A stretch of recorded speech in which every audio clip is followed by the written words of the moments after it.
for hopping in and just kind of grab on and go.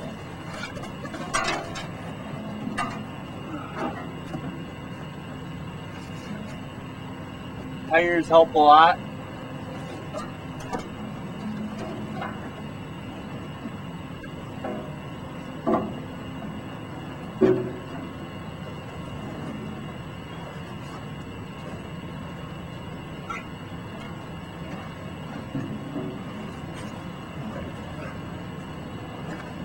If you want to come up, I'll show you how I run this thing.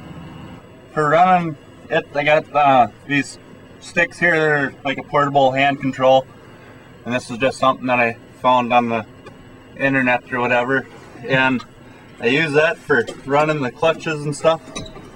I just throw it on there and away you go. So these controls over here, just lift the implement up and down and different adjustments on it, and these are the shifters here. Newer tractors, they got like power shifts and stuff like that, so you don't have to use the clutch, but this one here doesn't, so I do use the clutch. So I guess that's that, and I gotta go to work.